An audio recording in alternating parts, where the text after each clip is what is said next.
Welcome back to the channel. Today we're going to be looking at my Omega Rapid 100 camera, which has become my favorite medium format camera.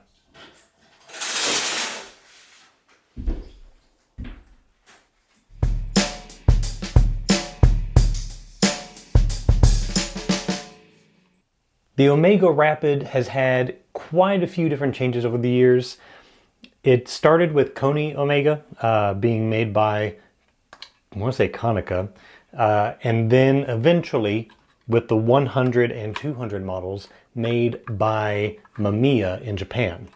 This is the 100 model. This is quite a beast, but it is definitely easier to use than, say, the RB67, which is huge, heavy, and cumbersome. I never use that camera unless it's on a tripod. This, on the other hand, very easy to hold by hand, and it has quickly become my favorite medium format, as I said before. So we're going to take a look at it and some of the images that it makes. The camera itself uses 120 or 220, depending on what back you have on the camera. And you can see that the back comes off, and you load the film on this side, stretch it across, and depending on which back you have, you can have 220 or 120 in there. And most of that has to do with how many frames that it's going to shoot. There's a frame counter. This screw is originally a little plastic switch to allow you to unlock as you get past the 10th frame to load and unload, but this camera was missing. The gear here is the ratcheting film advanced mechanism. So you pull it out, it advances a frame, and then goes in. And then this finger cocks the shutter mechanism. So it's a two-in-one action. These do have, I should say before I put it on there, it does have felt seals. And so that was the first thing I did when I bought this camera, was replace those felt seals. Once it's locked, it's nice and tight. And then we have a few different features on this thing. It is a range finder, which I really like. It can be adjusted if needed. This whole top comes off and you get to the mechanism.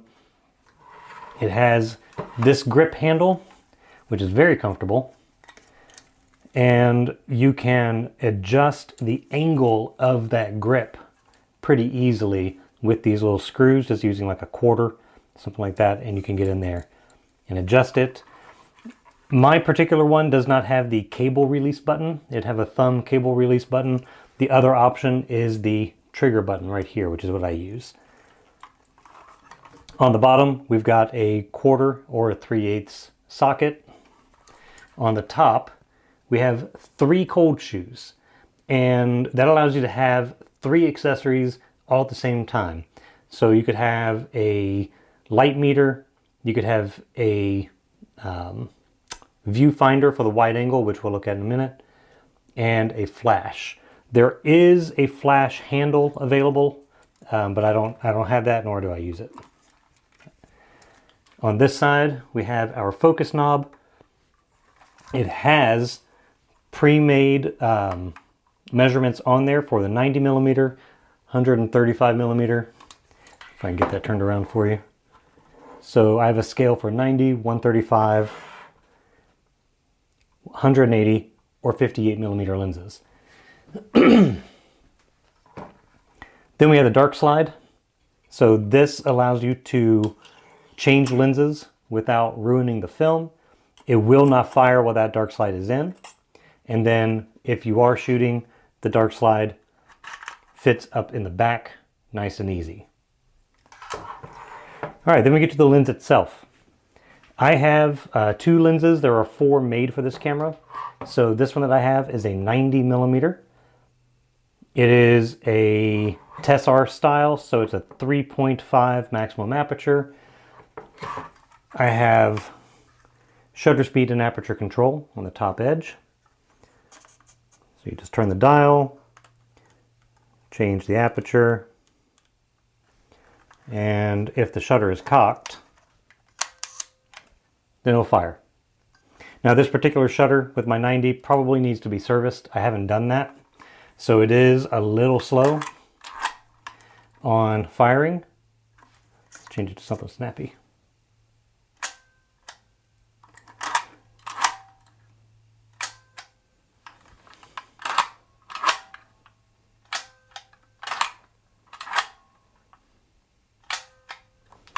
You can hear that twang of the spring mechanism inside.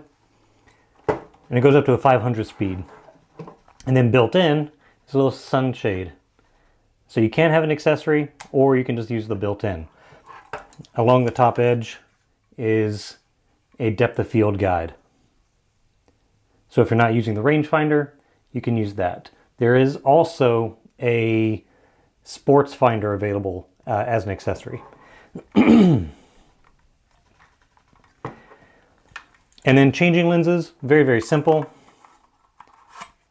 You put the dark slide back in, and you have a lock lever. So you unlock and then remove. You can see the dark slide down in there. And on the lenses, you have these like a peg right here, and that connects to a mechanism inside which tells the rangefinder which lens you're using so that it can couple correctly. And that's really it. It's very simple on there. PC Sync. The 90mm lens, when I first got it, the camera store that I bought it from tried to find a lens cap, gave me some weird like 46.5mm or something like that, trying to tell me that it uses a strange one, and similar to like what Sony's using on some of theirs. Turns out that's not at all what it uses. It uses series size, which I've got a ton of. So the 90mm uses series 6. So I have like a series 6 screw-in lens cap right here. The 58 and 135mm lenses use series 7, and the 180mm lens uses series 8, so a little bit bigger. The rangefinder, nice and crisp. There's a small yellow window or a square inside that you use to line up.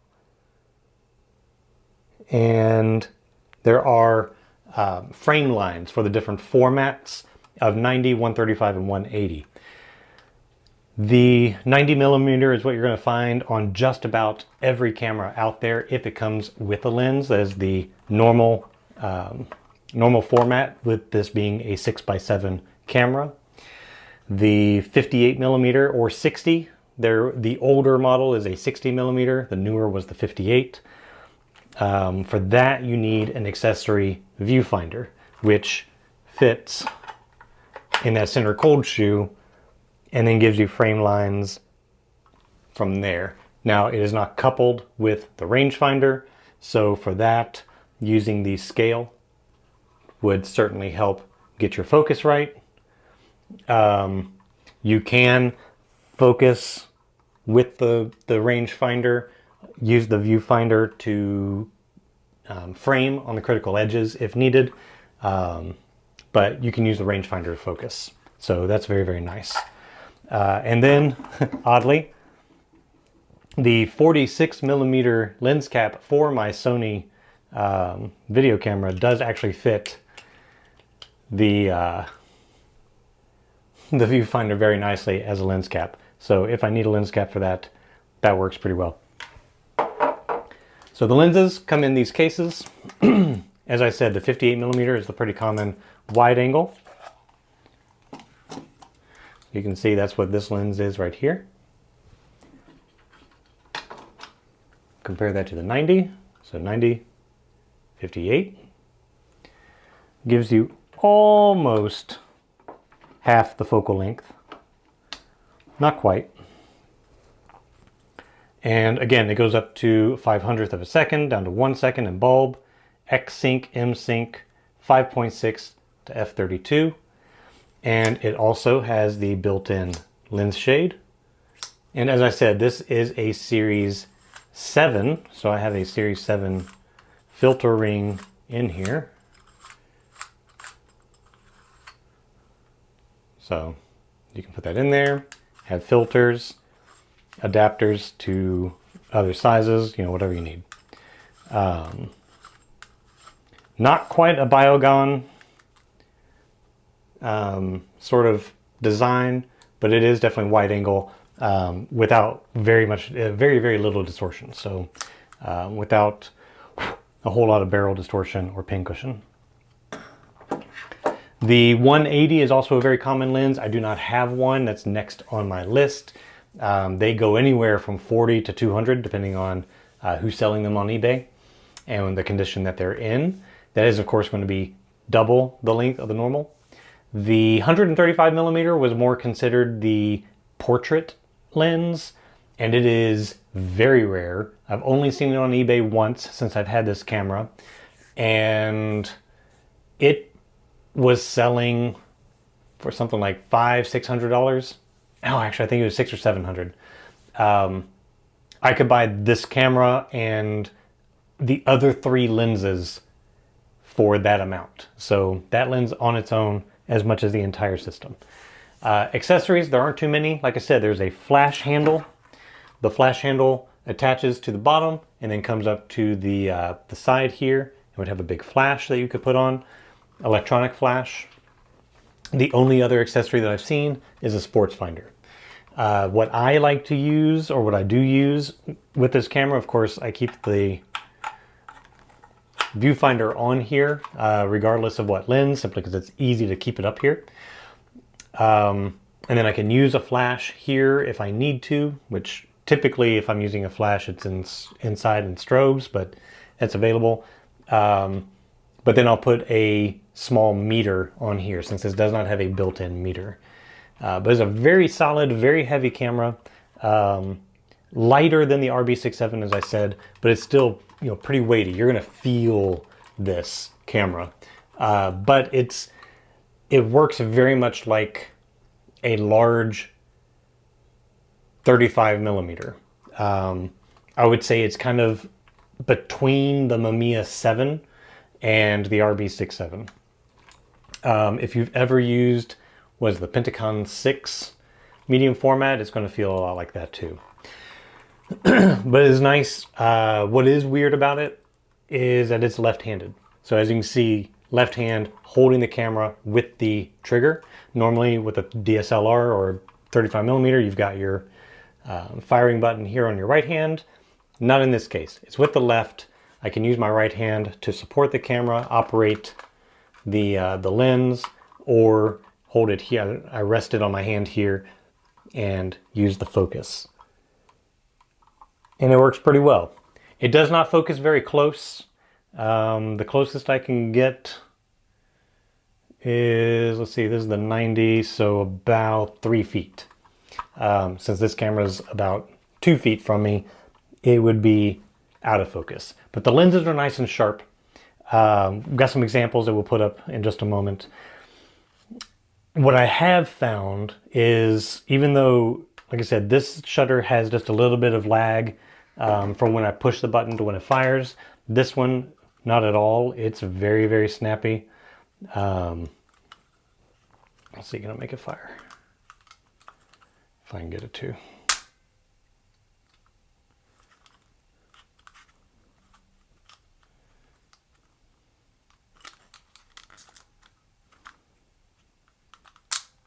Yeah.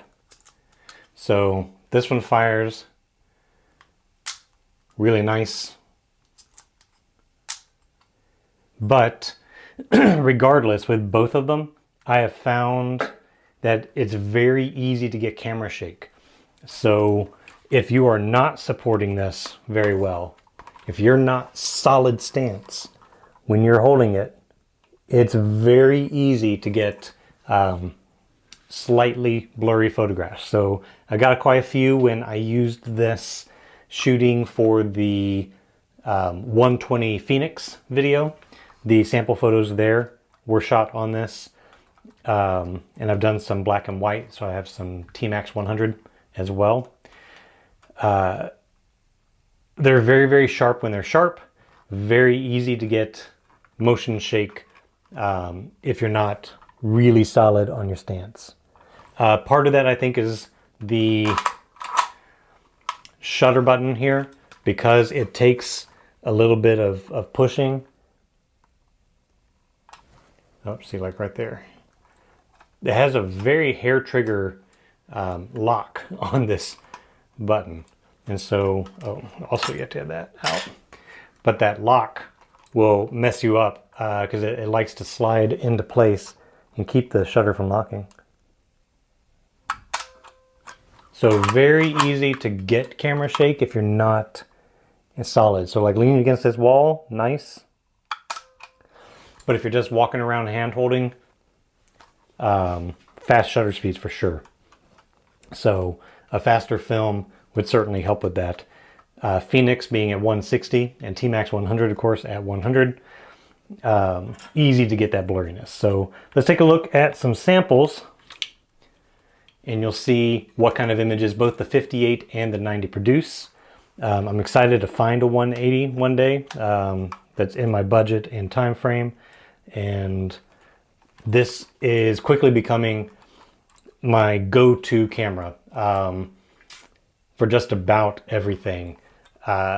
Since the View camera takes a lot of effort and work to get around, and I don't like 35mm format, I've definitely been going to this as just my grab it and go camera.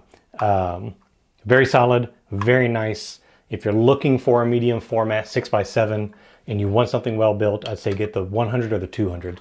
The difference between them, by the way, is the 200 has an extra step in the back panel so that you can remove the panel with the film loaded and swap it out for a different one without ruining your film. The 100, you can't do that. I have to finish this whole roll before I can swap it out. So if you like being able to do an interchangeable back halfway between rolls, the 200 would be what you look for. It's the same lenses, same rangefinder, same body, just a slightly different back. But the 100 for me works perfectly fine. And I really like the satisfying feel and sound of going for that adjustment or going to the next frame. And again, again, it's very easy to forget that you have this. It's also easy to forget that you have the lens cap on. So if you're in the market, this is a great camera. I highly recommend going for one. Take a look at them. Very well made, solid cameras. If you're enjoying content like this and you want to help support this channel, obviously there are different things in my store you can do to do that. If you need a composition frame to help see through the camera and use a tool to visualize what you want to shoot before setting up, something like that definitely helps.